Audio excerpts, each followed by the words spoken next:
Alors, je vais vous parler d'un sujet assez classique chez Melsion, qui est le sujet de l'association. Je peux vous poser une question pour commencer, qui est quelle est la première cause de mortalité des startups? Eh bien, cette première cause, ce sont les conflits associés. Donc, ça pose la question de pourquoi est-ce qu'il faut s'associer, mais ce n'est pas vers là qu'on va. Regardons effectivement le problème qu'il y a à s'associer. Donc, pourquoi s'associer? Pour de bonnes raisons, bien sûr, hein. Euh, avoir avoir une compétence en interne qu'on ne peut pas se payer autrement. Ouais, enfin, ça, c'est pas s'associer. C'est pas avoir quelqu'un avec lequel on veut avoir un ping-pong intellectuel pendant des années. C'est payer un ingénieur qui est le meilleur de ce qu'on peut arriver à trouver maintenant avec notre pauvre euh, euh, connaissance sur le marché du travail.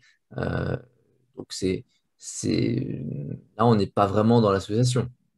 On est dans, on paye en vendant un bout de sa maison pour motiver les collaborateurs. Bon, c'est intéressant. C'est des sujets qu'on a déjà abordés, hein. C'est est-ce que ça motive vraiment et est-ce que c'est normal de motiver des gens qui vont éventuellement partir de l'entreprise et qu'on va devoir racheter et du coup, l'idée que même que s'ils partent, ils vont être rachetés peut être un vecteur de départ en lui-même. Il y a une autre idée qui est pour ne pas être seul. Il fait noir et froid dehors. Si on était tous frottés les uns contre les autres, ce serait plus sûr. Donc ça questionne même savoir si vous êtes entrepreneur quand vous avez besoin de ça. Mais euh, est-ce que c'est vraiment sympa d'attirer dans un monde froid et noir des gens autour de nous? Euh, Autre idée pour partager la valeur.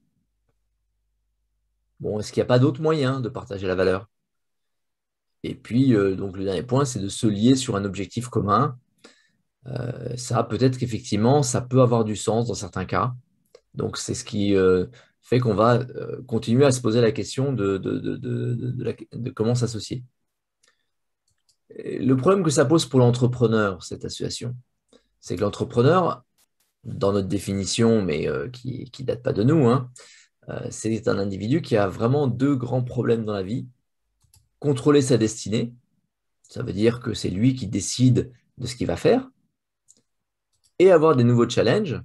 Ça veut dire que il a tout le temps envie de devoir, enfin de faire face à des grandes réalisations, des grands défis, mais les siens.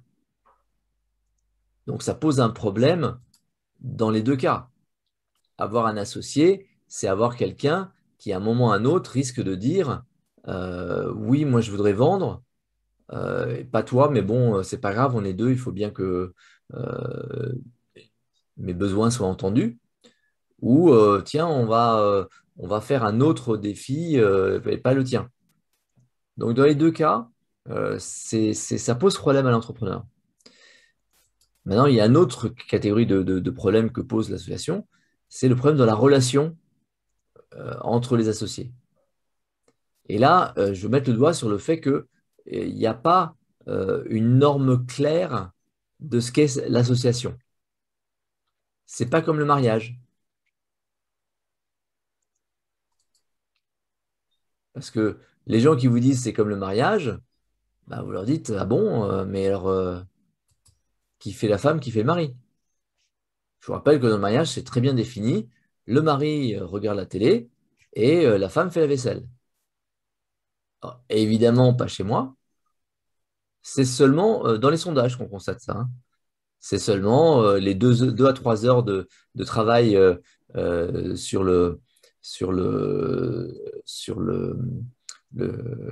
les activités de maintenance du ménage que les femmes pratiquent. Ça n'existe que dans les sondages.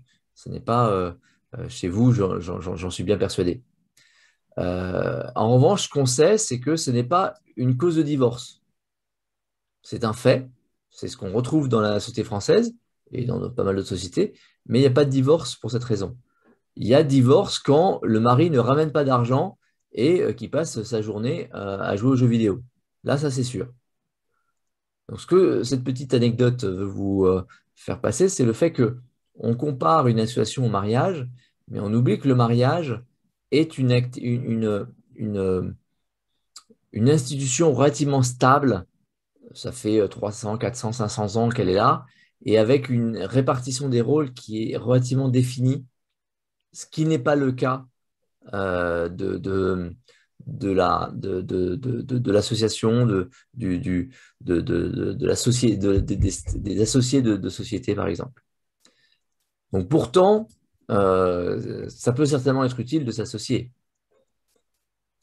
Quand, par exemple, entre entrepreneurs, quand on a un projet commun et qu'on a envie d'avancer sur quelque chose, ou entre sociétés quand on est en train de rentrer dans l'idée de créer une joint venture. Ou bien dans des partenariats publics-privés, vous allez avoir des entrepreneurs qui vont passer un deal avec des communautés publiques qui vont demander de prendre en charge une partie de leurs contraintes, moyennant paiement ou moyennant euh, échange à déterminer.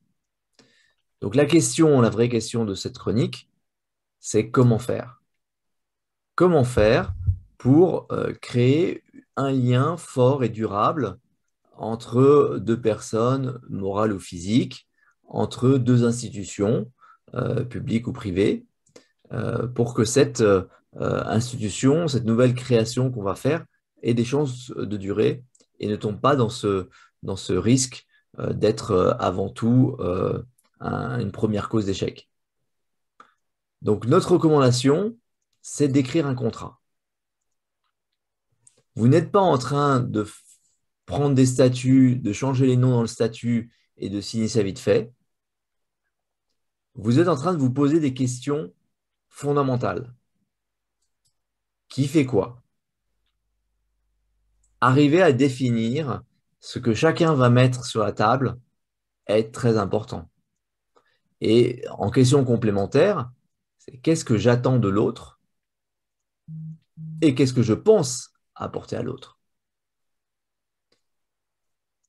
Si je ne fais pas ça, je vais imaginer que je sais bien pourquoi l'autre s'associe à moi et je vais mettre sous le tapis une discussion importante qu'il vaut mieux avoir au début que quand il y a en plus des enjeux financiers dessus. Donc on a besoin au début, dès le début, de se dire les choses et de bien comprendre pourquoi est-ce qu'on prend un associé et pourquoi est-ce que lui est d'accord. L'autre grande catégorie de questions, c'est comment est-ce que ça s'arrête? Quand et comment? C'est qu'est-ce qui fait que ce contrat commence? Qu'est-ce qui fait que ce contrat s'arrête? Et dans quelles conditions? Donc la question que vous allez vous poser là, c'est qu'est-ce qui ferait que on serait fâché dans quelques années? Parce qu'en fait, il est impossible de faire une évaluation avant de ce qui va se passer et du risque. Vous êtes en train de discuter avec un entrepreneur et vous dites, ouais, on va faire un truc ensemble. Toutes les questions de ça risque de mal se passer vont être éteintes dans votre cerveau. Votre cerveau va faire en sorte que vous soyez persuadé de l'idée. C'est mécanique. Donc, il va falloir qu'on réussisse à surpasser l'optimisme qu'on a dans cette relation. Donc, la technique que je vous propose, c'est une technique qui est dite de pré-mortem. Vous connaissez tous le post-mortem. Quelqu'un vient de décéder et on va pratiquer une autopsie. Et là, on est très, très, très fort pour analyser le passé. On est très, très fort pour dire oui, mais ça, c'est normal en fait. Euh, on n'avait pas vu que ce n'étaient pas les bonnes personnes qu'on avait mis dans l'affaire. On n'avait pas vu que le contrat n'était pas un contrat très engageant de l'autre partie. Toutes ces choses-là qu'on est très fort à mettre sur la table quand on parle du passé, on n'y arrive pas quand il s'agit de parler du futur. Donc le pré-mortem, c'est de vous positionner, vous, là, maintenant, comme si on était un an plus tard et que vous deviez analyser le passé. On est un an plus tard, on a signé notre contrat, ça s'est mal passé. Qu'est-ce qui s'est passé? Et ça, c'est solide. Ça marche bien. Donc, en conclusion, s'associer est un problème. On vous le dit constamment. Ça ne veut pas dire qu'on vous dit de ne pas le faire. Ça veut dire que c'est un problème. C'est quelque chose qui n'est pas naturel. Et donc, il faut que vous sortiez de cette idée de je vais m'associer. Vous sortiez de l'idée de s'associer pour mettre à la place l'idée de je vais faire un contrat. Que ce contrat vous fasse dire à la fin, bon, ben, pour que ce soit plus sûr, que le contrat soit plus sûr, on va le mettre sous forme d'une société. Ce n'est que une forme de modalité. Hein, c'est vraiment le moment où vous dites, bon, bah, on est vachement d'accord sur ce qu'on va faire.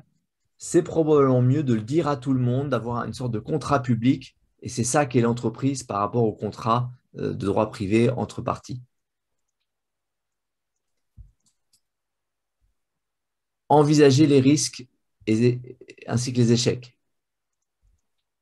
Vous devez vraiment faire le travail de vous poser la question, comme à chaque contrat, qu'est-ce qui va être un problème, qu'est-ce qui va pas marcher. Et donc, vous allez utiliser la technique du pré-mortem.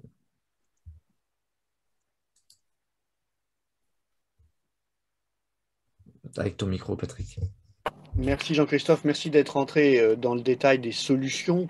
On vous parle souvent de la difficulté d'être associé et pourquoi est-ce qu'on vous en parle? Mais parce qu'on l'a vécu. On a rencontré des milliers d'entrepreneurs qui nous ont raconté des milliers d'histoires. Et au milieu de ces milliers d'histoires, ben, il y en a finalement assez peu, il y en a, d'associations réussies. Donc, ce qu'on vous propose, c'est une sorte de technique qui vous permettrait, euh, avant de signer les statuts d'une association, de bien réfléchir. Ça marche aussi, et tu as raison de le rappeler, pour les joint ventures. C'est-à-dire que un joint venture, c'est deux sociétés qui décident de faire une co-entreprise pour un projet particulier.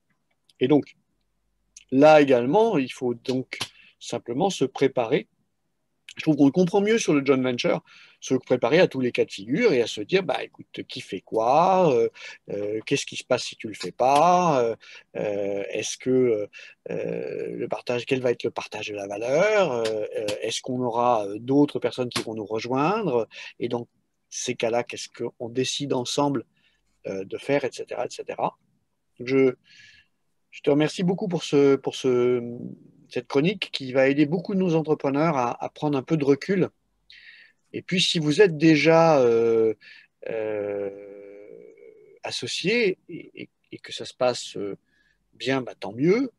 Si ça se passe mal, eh ben, n'hésitez pas à nous passer un coup de fil parce qu'on a aussi beaucoup d'expérience dans ces situations qui sont parfois complexes à dénouer. Une question de Alors, François-Éric sur le chat. oui, juste pour rappeler que les statuts sont un contrat. C'est juste que c'est un contrat standard euh, au sens avec des catégories toutes faites, avec des durées prédéfinies, des formes de gouvernance prédéfinies, etc. Et le fait de vous poser, de vous sortir, de vous abstraire de ce cadre en partant sur un cadre contractuel pur, vous allez dire à votre futur associé, écoute, on va faire ça comme si c'était un contrat. On verra après si ce contrat peut coller avec une entreprise. Mais déjà, voyons si un contrat peut définir la façon qu'on va avoir de travailler ensemble. Ça aide énormément dans la mise à plat des choses et dans le développement de vraies solutions. Donc la question de François-Éric, est-ce qu'un projet financé par Eurostar peut être une bonne manière de voir si une association peut fonctionner, fut-elle temporaire? Bien sûr, en alliant le fait, en ayant fait le pré-mortem. Euh, la question que je poserais là-dedans, c'est est-ce que ce projet financé va nous forcer à se poser les questions entre nous, entre associés, et à rien laisser sous le tapis, à adresser l'éléphant qui est au milieu de la pièce et à euh, se parler franchement. On voit beaucoup d'entrepreneurs en fait qui sont contents de réussir à entraîner derrière eux des collaborateurs en se disant, bon, je leur ai pas tout dit, mais c'est pas nécessaire du moment qu'ils viennent. Alors, c'est vrai que ça les fait venir, mais c'est encore plus vrai que quelqu'un qui a décidé et à qui vous dites, non, mais attends, faut pas oublier qu'il y a un problème, tu sais, comment on fait si ça arrive, etc. Est-ce que tu es d'accord avec? Eh bien, ça fait partie du renforcement de l'engagement. Donc, vous avez réellement un intérêt à évoquer tous ces sujets complexes, compliqués et pourtant euh, que la raison vous demande de prendre en compte dans votre aventure. Merci Jean-Christophe. Merci à toutes et à tous pour votre participation à ces chroniques. Nous sommes heureux de passer ce moment avec vous chaque vendredi.